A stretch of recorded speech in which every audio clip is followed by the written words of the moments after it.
لو انت طالب ثانويه وعايز تدخل كليه تتخرج منها مدرس او حتى مهندس او حتى دكتور، فانت بتتكلم على كليه علوم الحياه، كليه الزراعه. السلام عليكم ورحمه الله وبركاته. ازيك يا صديقي؟ يا رب تكون بخير.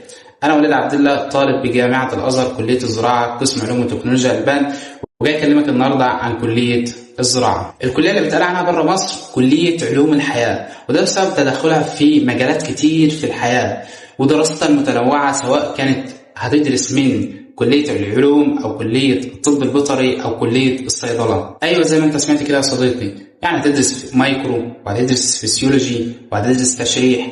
يعني المونوكيل اللي على صوابع حضرتك مش هينفع خالص مع الضفادع أو الصراصير اللي هتتشرح في الكلية إن شاء الله. الدراسة في كلية الزراعة بتبقى 4 سنين وبتكون باللغة العربية، وبتقبل من شعبة علمي فقط، سواء الثانوية الأزهرية أو الثانوية العامة. وفي ملحوظة في الثانوية العامة إنك لو أنت طالب علم رياضة بيبقى متاح لك في كلية الزراعة قسم الهندسة الزراعية فقط.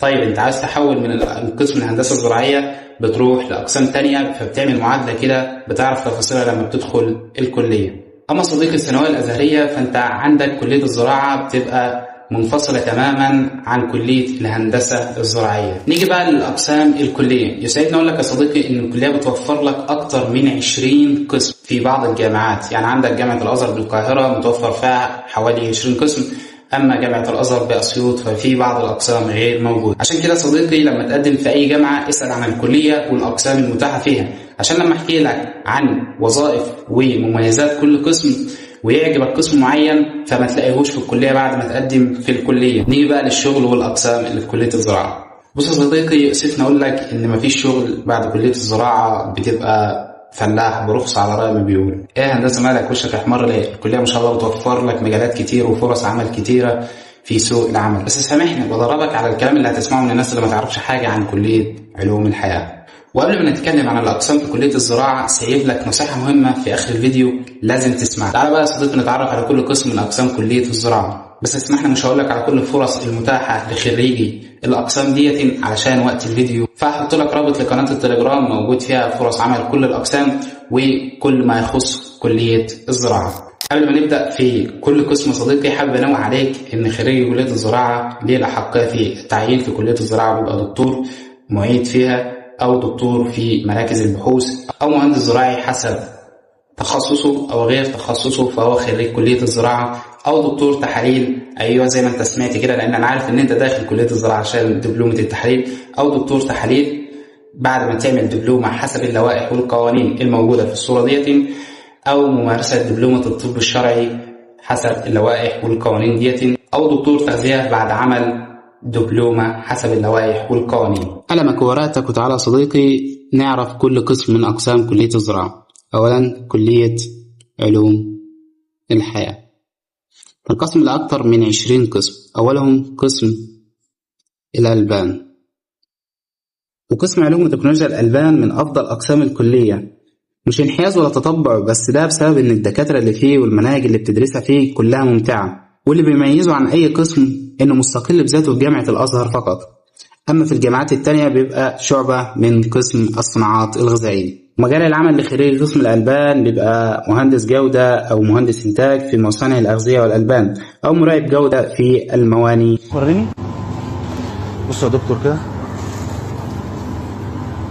دي اللي درسناها في الكلية. ثانيا قسم الصناعات الغذائية، وده من الأقسام التقيلة اللي ماسكة في سوق العمل شوية. تتخرج منه تشتغل مهندس جودة أو مهندس إنتاج في مصانع الأغذية والمطاحن، وبرضو الإشراف على الأغذية في المستشفيات والمدن الجامعية. نيجي بقى للقسم اللي كلية علوم مركزة معاه، قسم الكيمياء الحيوية الزراعية. وده ببساطة يا صديقي إن خريج القسم ده بيكون له مجالات كتيرة زي معامل التحاليل الزراعية ومصانع الأسمدة والمبيدات ومصانع مستحضرات التجميل ومصانع مستحضرات البيطرية والفيتامينات. تعال بقى نتعرف على قسم البيزنس مان، وهو قسم الإنتاج الحيواني. أنا ببساطة يا صديقي إن خريج القسم ده بيشتغل في مزارع الإنتاج الحيواني والشركات المتخصصة في إنتاج الأعلاف والأدوية وغيره من الوظائف. ولو ما اتغديتش النهارده يا صديقي فانا جاي اكلمك عن قسم اللي هيغديك النهارده، قسم الانتاج الداجيني.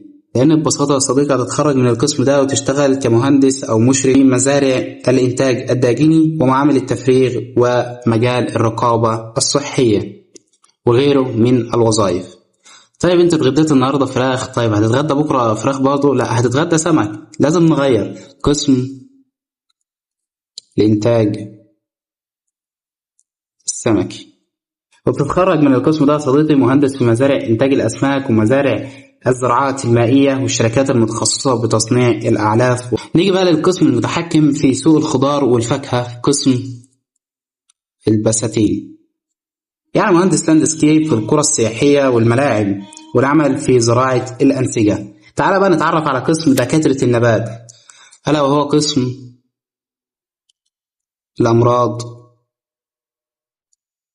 النباتية.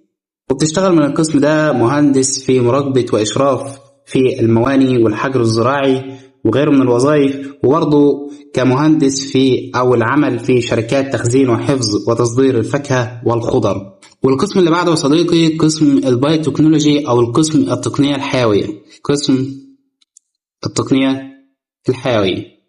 وبعد ما بتتخرج من قسم التقنية الحيوية أو البايوتكنولوجي بتشتغل في زراعة الأنسجة أو إنتاج التقاوي أو مزارع الزراعات الحيوية ومجال الصناعات الغذائية. نيجي بقى لقسم الوراثة الزراعية.